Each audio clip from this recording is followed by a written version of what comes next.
Kepada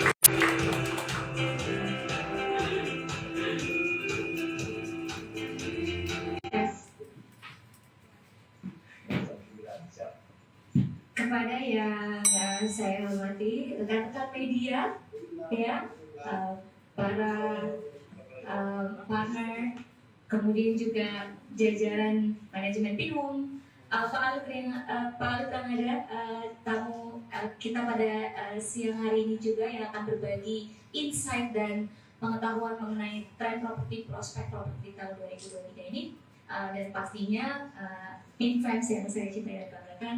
Assalamualaikum warahmatullahi wabarakatuh. Salam sejahtera bagi kita semua. Semoga semuanya sehat pada siang hari ini. Terima kasih sudah datang ke kantor Pinhome, dan bagi yang online terima kasih juga sudah hadir secara virtual dalam acara kita pada siang hari ini. Saya Dara, CEO founder dari Pinhome. Senang sekali bisa membuka acara kita pada siang hari ini.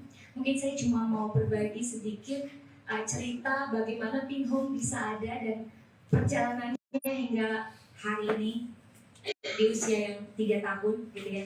Singkat aja, konteksnya kenapa sih kita membangun Pinhome? Pinhome dimulai dari garasi rumah saya kira-kira 3,5 tahun lalu ya.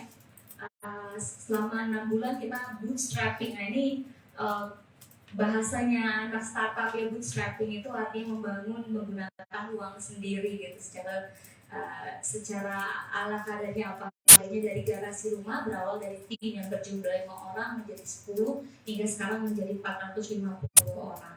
Kenapa properti? Saya sangat cinta sama properti. Saya membeli rumah pertama saya umur 23 tahun, dan selama kurang lebih 10 tahun terakhir membeli satu properti setiap tahunnya. Bukan properti yang mahal-mahal, saya pernah beli tanah yang harganya 200.000 per meter. Saya juga pernah di apartemen. Rumah pertama saya adalah rumah tapak. Melalui proses itu saya mendapati bahwa properti ini adalah sebuah sektor yang meskipun sangat besar, tapi juga sangat tradisional, dan banyak sekali problem di sektor properti yang dialami oleh pencari properti, seluruh stakeholder properti, bahkan tidak hanya pencari properti saja, pemilik properti, agen properti, kemudian juga bahkan lembaga pembiayaan properti. Masing-masing stakeholder ini memiliki masalahnya sendiri, tapi yang paling merasakan masalahnya adalah pastinya muaranya adalah pencari properti. Dalam perjalanan saya membeli properti selama 10 tahun terakhir, mungkin saya sudah berinteraksi dengan ratusan agen properti. Ya, saya sudah melihat, mengunjungi langsung ratusan properti.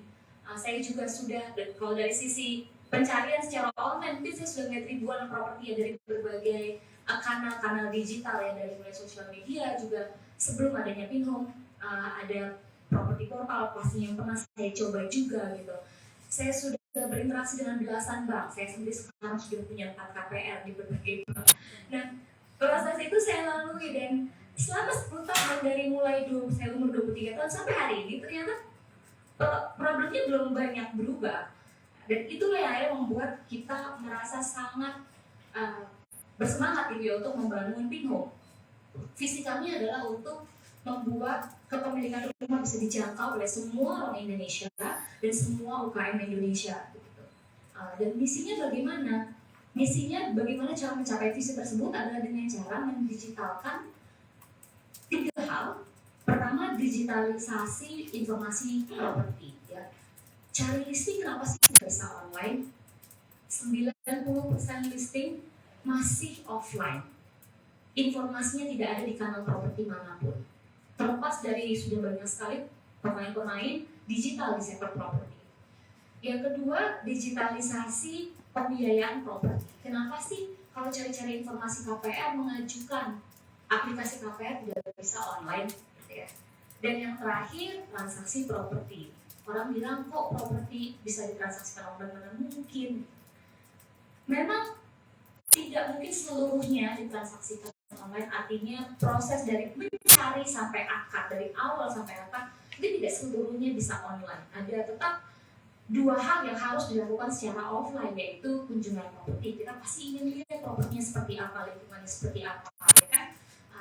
biar kita bisa tahu, oh ternyata jalannya begini, kemudian oh lantainya begini, dindingnya begini, layoutnya begini, kemudian atapnya dan lain sebagainya. Kita ingin lihat spesifikasi properti sebagai pencari properti, itu ingin lihat langsung cara detail. Dan yang kedua, dari sisi akad properti memang harus tanda tangan basah di hadapan notaris gitu ya. Minimal juga ya mungkin kalaupun tanpa notaris tetap harus tanda tangan basah, ketemu langsung dengan pemilik propertinya sebagai kita pemilik properti. Memang dua hal itu tetap bisa offline, tapi sisanya kenapa tidak online? Itu yang melatar belakangi kenapa kami membangun Pinhome. Pinhome adalah e-commerce property.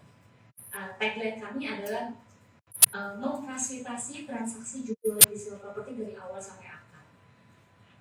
Layanan jasa kami saat ini sudah sangat luas cakupannya, dari mulai properti, KPR, dan jasa ya, dari pencarian properti, pembiayaan properti, sampai perawatan properti ada semua di Pinhome. Nah, 3 tahun perjalanan, tim kami juga sudah tumbuh besar. Kita sudah ada di lebih dari 75% kota-kota di seluruh Indonesia. Indonesia ada 514 kota, 75%-nya kita sudah ada di sana dalam berbagai bentuk.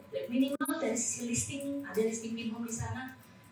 Tapi bahkan sampai ada layanan-layanan jasa rumah tangga, Pinhome juga available di sebagian kota tersebut. Nah, itu yang bisa saya sampaikan pada kesempatan ini. Kenapa Pinhome, apa itu Pinhome. Selanjutnya kita juga akan share beberapa insight mengenai apa saja sih tren properti yang kita lihat selama 2022 dan bagaimana prospek properti di tahun 2023. Kita akan share setelah ini. Saya akan share, lalu CEO kami Mbak Fibriani LSV juga akan share, dan nanti juga akan diakhiri dengan talk show bersama Pak Arif Ramadan. Itu saja yang bisa saya sampaikan. Terima kasih sudah menjadi bagian dari perjalanan Pinhome selama 3 tahun terakhir. Saya lihat banyak wajah-wajah yang familiar yang saya sudah lihat sebelumnya di acara atau gathering Pinhome sebelumnya. Terima kasih sekali lagi bagi seluruh yang hadir pada hari ini di kantor Pinhome di daerah